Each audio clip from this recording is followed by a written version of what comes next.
कई समस्याएं जिनका इंसान सामना कर रहे हैं वो सिर्फ इसलिए हैं कि हमने वो जागरूकता खो दी है कि कई शक्तियों के साथ तालमेल में कैसे रहा जाए। अगर आप जीवन के तालमेल में आ जाएं, तो आप भी सुबह 3 बजे के आसपास नींद से जाग जाएंगे। उस समय अगर आप बैठकर वो अभ्यास करें जिनकी आपको दीक्षा दी गई है, तो उससे सबसे ज्यादा फायदा होगा।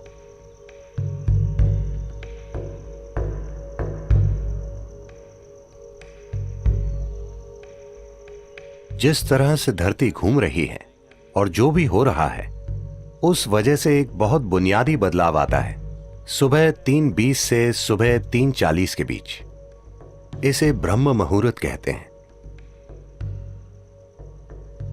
ऐसा बस 33 डिग्री लैटिट्यूड तक ही होता है।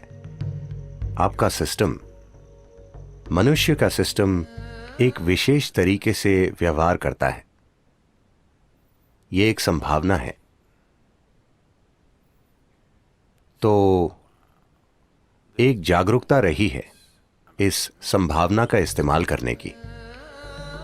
आपका जीवन उन कई चीजों का परिणाम है जिन्हें हम ब्रह्मांड कहते हैं या जिन्हें हम अस्तित्व कहते हैं।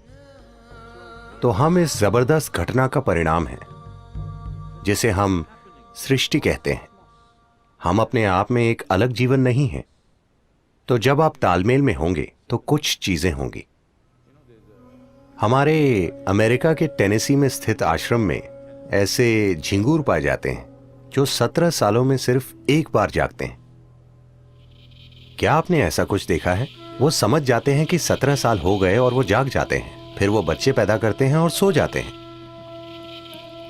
वो समझ जाते हैं कि 17 साल हो गए, वो भी बिना किसी अलार्म बेल के।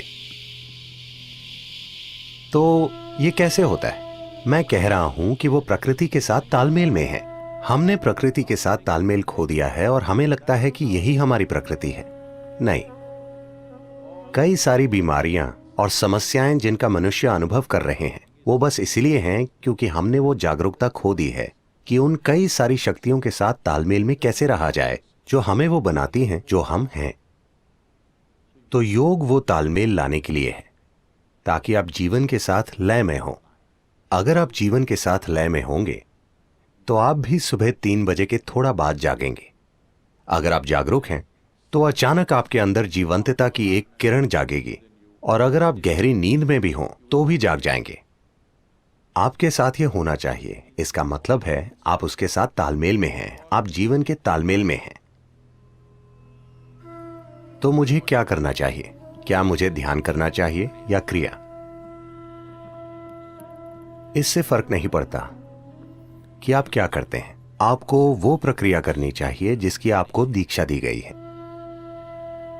क्योंकि दीक्षा का मतलब है आपको कोई अभ्यास बस सिखाया ही नहीं गया है, आपके सिस्टम में उसे उतार दिया गया है, उसे आपके सिस्टम में बिठा दिया गया है।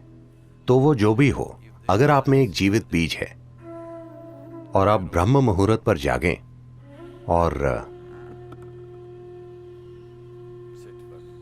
वो अभ्यास करें, तो इससे सबसे ज्यादा फायदा होता है, क्योंकि तब धरती के बर्ताव का आपके सिस्टम पर वैसा ही असर होता है। अगर आप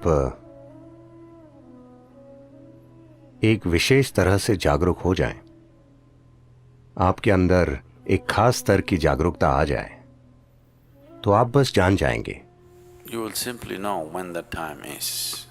कि वो समय कब है। अगर आप सही समय पर सोने जाएंगे तो आपको घड़ी देखने की जरूरत नहीं होगी। आप हमेशा जान जाएंगे कि 3:40 बजे हैं, क्योंकि फिर शरीर एक अलग तरह से बर्ताव करता है। उस समय अगर आप बैठकर वो प्रक्रिया करें जिसकी आपको दीक्षा मिली है, वो नहीं जो आपने किताबों से पढ़ी है, तो सबसे ज्यादा फायदा होगा। उस समय बीज को अंकुरित होने के लिए जरूरी मदद मिल जाएगी, या वो अन्य समय के मुकाबले ज्यादा तेजी से विकसित होगा। यह सिर्फ दीक्षित लोगों के ही लिए है।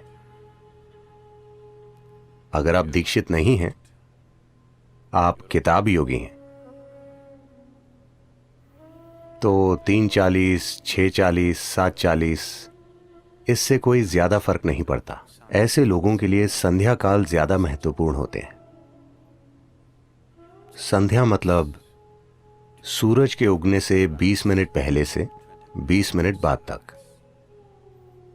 या सूरज डूबने से 20 मिनट पहले से 20 मिनट बाद तक। दोपहर और आधी रात के लिए भी यही सच है, लेकिन उनकी प्रकृति अलग है। तो ये 2 संध्याएं उनके लिए बेहतर हैं जो दीक्षित नहीं है। 3:40 उनके लिए अच्छा है जिन्हें शक्तिशाली दीक्षा मिली है।